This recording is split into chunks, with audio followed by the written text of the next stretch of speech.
आप भी business career या लाइफ में पावर चाहते हो तो एक चीज को अच्छे से समझ लो। आज आप जिन्हें भी दुनिया के टॉप पर देख रहे हो वो वहाँ पर हार्ड वर्क से नहीं पहुँचे। हार्ड वर्क तो सिर्फ कहने की चीज़ है।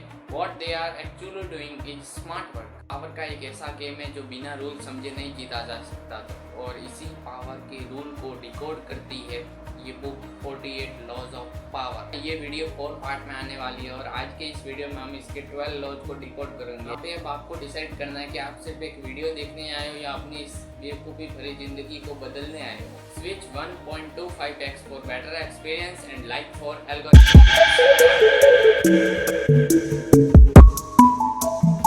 Law number 1, never outshine the master. अगर तुम अपने बॉस के सामने ज़्यादा स्मार्ट बनने की कोशिश करोगे ना तो यहाँ पर तुम अपने ही पैर पर कुल्हाड़ी मार रहे हो। यहाँ पर तुम अपनी ग्रोथ को रोक रहे हो, क्योंकि जब विराट कोहली उनके इनिशियल डेज में थे ना तब वो धोनी की बहुत रेस्पेक्ट करते थे और हमेशा ग्राउंड में उनके साथ इंस्ट्रक्शन का फॉलो करते थे और नई नई सजेशन लेते रहते थे, ना कि उनके विपरीत जाकर खेलते, ना कि उनके विपरीत जाकर बोलते थे कि आप ऐसा क्यों कर रहे हो, ऐसा क्यों कर रहे हो। वो उन्होंने आज तक भी एक कमेंट्री नहीं की और रिजल्ट देख लो आपके सामने। आज विराट कोहली को कौन नहीं जानता। तुम हमेशा अपने से बड़े हो या बॉस को ऐसे दिखाओ कि तुम उनकी गाइडेंस में ही बड़े हो रहे हो। और इसी के साथ आता है हमारा law number 2, never put too much trust in your friends. Milkha Singh movie का एक सीन याद आता है जिसमें मिल्खा सिंह और उनके सारे फ्रेंड्स मिलकर एक घर में चोरी करने जाते हैं। तो फिर वहाँ पर क्या होता है कि मिल्खा सिंह तो पकड़े जाते हैं लेकिन उनके सारे दोस्त भाग जाते हैं। तो इसलिए अपने दोस्तों पर इतना ट्रस्ट मत करो। और सेकंड एग्जांपल है हमारा हर्षद भाई का। हर्षद भाई की इतना स्ट्रॉन्ग कनेक्शन था, उनके इतने बड़े बड़े दोस्त थे, लेकिन लास्ट में क्या हुआ, उनको जेल जाना पड़ा। उनके एक भी दोस्त ने साथ नहीं दिया। तो इसलिए दोस्तों पर इतना भी ज़्यादा ट्रस्ट नहीं करना चाहिए। आजकल दोस्तों का भी कोई भरोसा नहीं है, वो हमें एनिमीज की तरह यूज कर। Conceal your intention. अपने गोल्स चलते फिरते लोगों को बताते रहते हो। अपने गोल्स कभी भी किसी के साथ शेयर मत करो।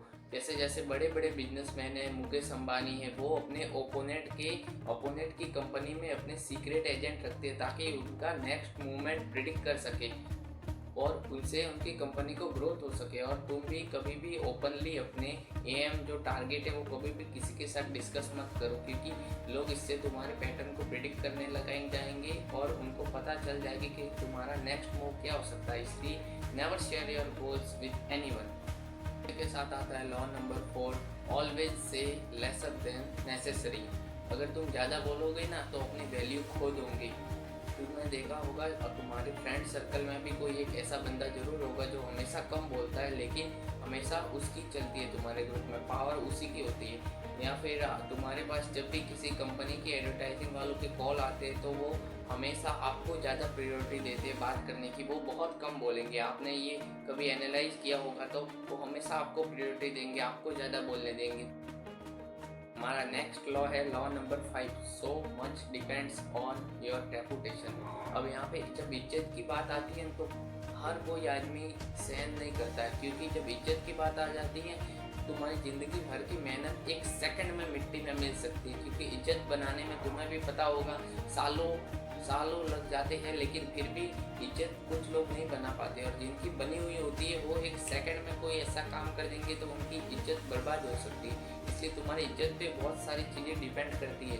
इसलिए हमेशा इज्जत को बनाए रखो, समाज में रेपुटेटेड रहो। कोई भी ऐसी मिस्टेक ना करो जिससे तुम्हें लगे कि मेरी इज्जत को नुकसान हो सकता है। Court attention at all cost. जो दिखता है वही बिकता है, ये मार्केटिंग स्ट्रेटेजी तो तुम्हें भी पता होगी।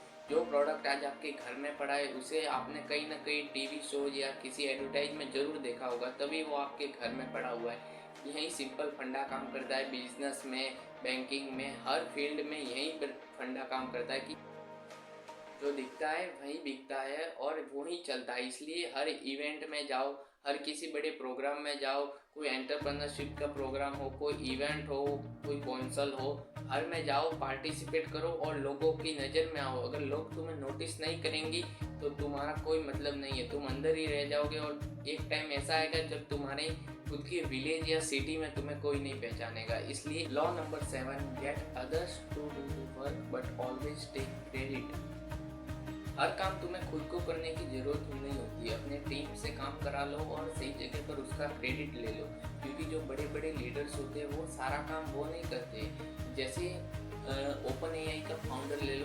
ऑल्टमैन, लेकिन लोग तो आज सब उसी को पहचानते हैं। ओपन एआई का नाम सुनते ही आपके दिमाग में आ जाता है सैम ऑल्टमैन, लेकिन सैम ऑल्टमैन थोड़ी के इतना अकेला सारा हैंडल कर पा रहा है। उसके पीछे उसके हजारों एम्प्लॉयज, उसके हजारों लोगों की टीम काम कर रही है, लेकिन क्रेडिट कौन ले रहा है? Sam Altman. इसी तरह तुम भी अपने वर्क को अपने टीम से कराओ, लेकिन क्रेडिट तुम हमेशा लेना सीखो।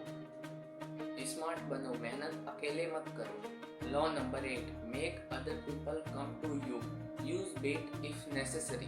तो इंसान ना हमेशा दूसरों के पीछे भागता है कि मुझे उससे उसके जैसा बनना है, मुझे उसके जैसा बनना है, वो कभी भी कंट्रोल में नहीं आता। पावर उसी के हाथ में होती है जिसके पास लोग खुद चल कर आए। कहने का मीन्स ये है कि अपने किसी भी स्किल को इतनी मास्टर कर लो कि तुम्हें क्लाइंट को आउटरीच करने के लिए बार बार ईमेल या डीएम ना करने पड़ो। तुम्हारे पास सामने से क्लाइंट आने लगे उस स्किल के, कि जिस स्किल को तुमने इतना मास्टर कर रखा है। इसलिए वैल्यूएबल बनो और अपने एक स्किल को इतना मास्टर कर लो कि लोग तुम्हारे पास सामने से आए। Law number 9, win through your action, never through argument. Best जीतने से कुछ नहीं मिलता, जो स्मार्ट लोग होते हैं वो अपने एक्शन से कर दिखाते हैं। अब यहाँ पे आप सचिन तेंदुलकर का एग्जांपल ले लो।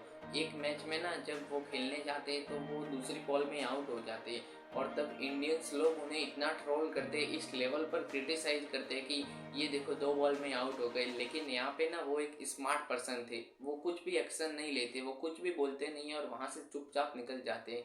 और 2 मंथ बाद एक जैसे ही जस्ट दूसरा मैच होता है, उस मैच में वो इतने खतरनाक खेलते हैं कि वो पूरा शतक लगा देते हैं, और तब वो पूरी पब्लिक एकदम चुप होकर बैठती है।